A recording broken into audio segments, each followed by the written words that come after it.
Rồi ôi, con này kiếm miếng nu nã vào kia.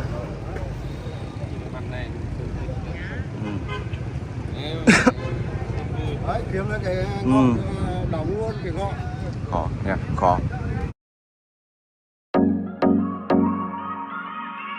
Cái này nó gọi là Hải không biết yểm một cái bùa gì vào đây. Đắt hàng lắm. Mày chí bay dưới đất thôi.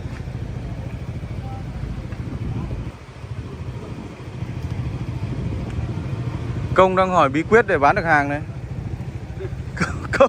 Công đang thắc mắc. Tại sao chỗ này đông khách thế? Đây này. Chết rồi, cây này nhiều tiền rồi. Chết rồi, bỏ chú tiền đi rồi. Chết. Giờ chỉ có hàng mà đổi thôi chứ còn. Con này nghề vời bán bao tiền này?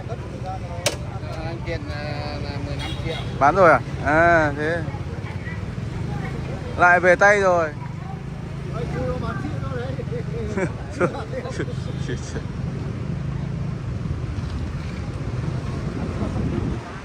Định ra mua chịu mà lại bán mất rồi. Đây, chú lấy luôn. Thôi.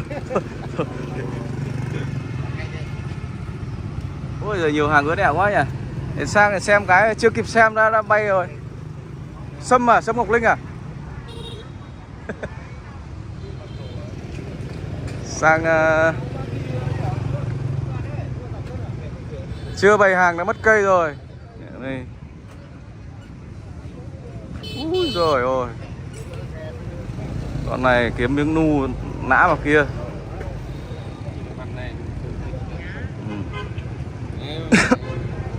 Đấy, kiếm lên cái ngọn đóng luôn cái ngọn. Khó nha, khó. Quá khó. Này phải cưa máy. Đóng phát ok à? Đóng phát là xong luôn rồi. Bán bao tiền đấy anh Kiệt?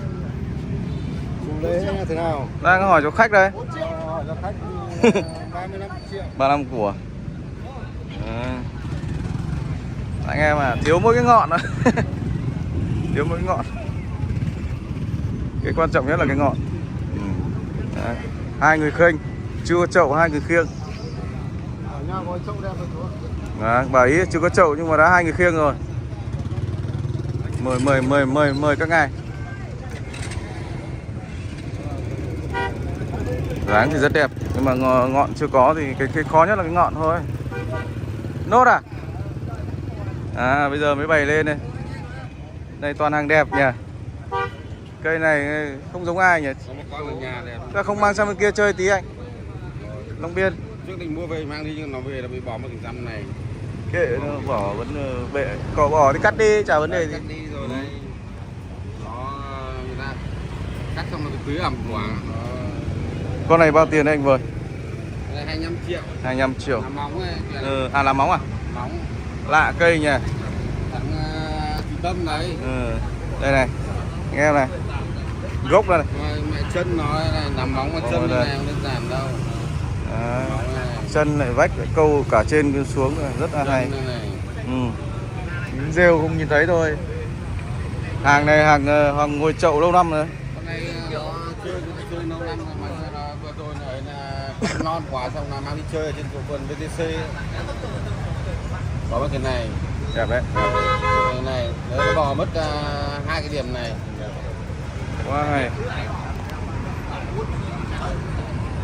Đây này, xì đẹp rồi này. Bên kia nó đang bày những cây đẹp nhỏ nhỏ này vào cái không gian đẹp lắm. Chả mang đi chơi. Hôm qua anh xem quyền quay rồi. Nhìn hay thích nhỉ. Nó toàn chơi cây nhỏ thôi.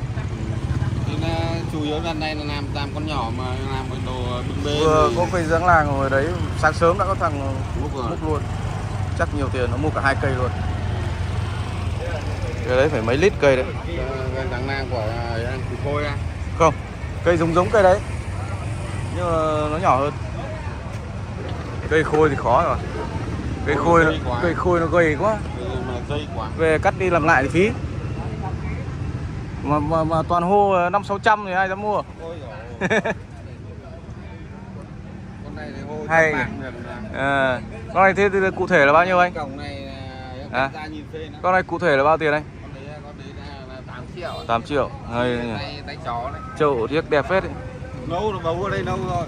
Cái xưa con này nó nằm ở cái hòn đá của cái cây rất nhiều tiền đây, 20 mấy tỷ đây. Người ta dự xuống kiểu như là đấy. Quấn khéo nha. Nó này mà nằm trên cây xanh 20 mấy tỷ đấy. Đi chơi ở đâu rồi sao mà viết không, cái chậu này là chậu cái trước mua cây ấy mà viết đây đây hoành thông số số đo này. Mà cái ông mà đi lít hay ra đây khả năng là vô đấy. Đẹp. Không chạm được. Không chạm được. Rồi. Ông Nhàn thích Tùng Sà Ta thích, nhưng mà là trước anh cắt cho mấy tiền không đi. Cắt ra nhìn thích lắm. Đẹp. Đúng gu của nó già. Đúng hàng công nhận đấy rồi. Nó bé nó già tiền này. Già đẹp. Con này hình như cũng bằng tiền sao nhỉ? Con này 8 triệu. Con kia 8 triệu. Em qua cắt cái cành này đi nó đẹp đây. Mẹ đắn đo mãi mình không cắt đấy. Con này nó già, nó búp nó đỏ ghê, cục kịch. Nhưng con này cho lên đá thì mình chơi được nhỉ. Cái này thấp thấp. Nhưng mà cái mẹ cho nó vui. Thế này chơi chậu lại được. Hay đấy. Con này anh biết con này 6 năm trước thì mua cái lô của Phú 50 mấy cây, anh mua chuyện của Phú mà bán xé nẻ ra. Đẹp đấy. Đẹp. Con hàng thuần. Chất lượng. Con làm bóng này là con thích. Dị cây nhỉ, dị cây. Người ta làm từ bé đấy. Từ bé xuống. Hay đấy. Trộn. Cái đường đây phải đắp ghép, phải nắp ghép thì đấy. Nhìn mặt này rất hay. Đang trung tâm. Lạ cây đấy.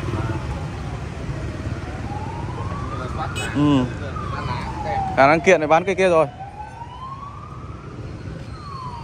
Kiện chắc tí nữa là lại bay đấy.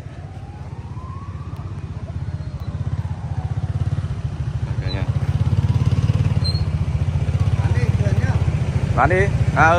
Cây đẹp. Đứng cạnh Hải thì sợ gì.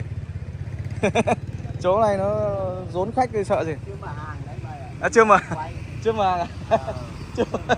Bán hết chỗ này rồi anh cho vào những ngày cả một ngày. Toàn sâm này.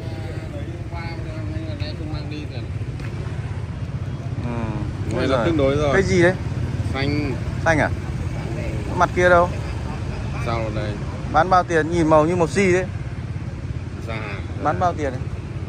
Đây rất đắt xinh. Úi dồi ơi, thế thì em sợ nào được. Hai người kia. Biết rồi. Châu này nó bằng cái bàn này bằng cái bàn này. Ôi da, xanh gì đây? Nấm đen đấy. Trời ơi. Thế thì Cây chỉ về 500 thôi. Nó có hết rồi, 500 thôi. tí nữa để xem lại ấy. Không đóng ghép, không người gì cả. Nhưng ngoài đẹp hơn ở nhiều. Hai thân nó đuổi nhau một đấy. Nhìn giống cùng Duy ấy nhỉ? Vẫn để lâu rồi mà. Cái này sâm à? Sâm hay đinh lăng đấy?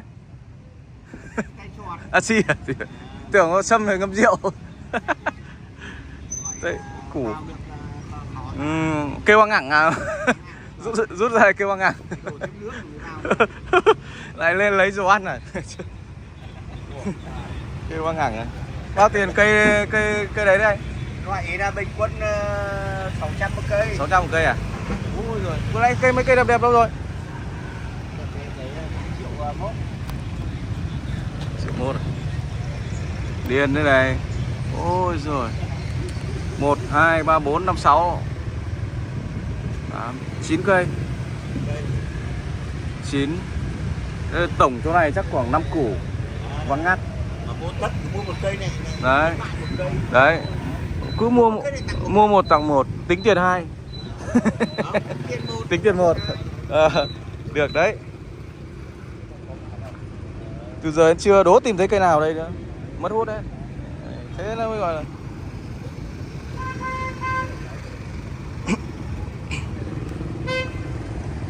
đây này. Dáng này sau lên tiền trăm đấy.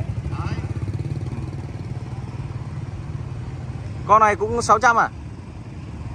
800 à? Con này 800. Triệu 1. 1,1 triệu. Đúng có chậu nó vẫn khác hơn là ngồi thùng xốp nhỉ. Được của nó đấy. Mua một cây to để biếu một cây nhỏ. Mua cây to biếu cây nhỏ. Là mua một cây này, được chọn một trong đống mấy cái cây này. Đấy. Ở đây đang có 1, 2, 3, 4, tạm tính là 4 cây to. Đây này, siêu phẩm này này, siêu phẩm. Vừa ngắn vừa to này. Vừa ngắn vừa to. Ngắn và to. Cái này thì dài có ngạnh. Cái này quay lưng lại với nhau được đấy.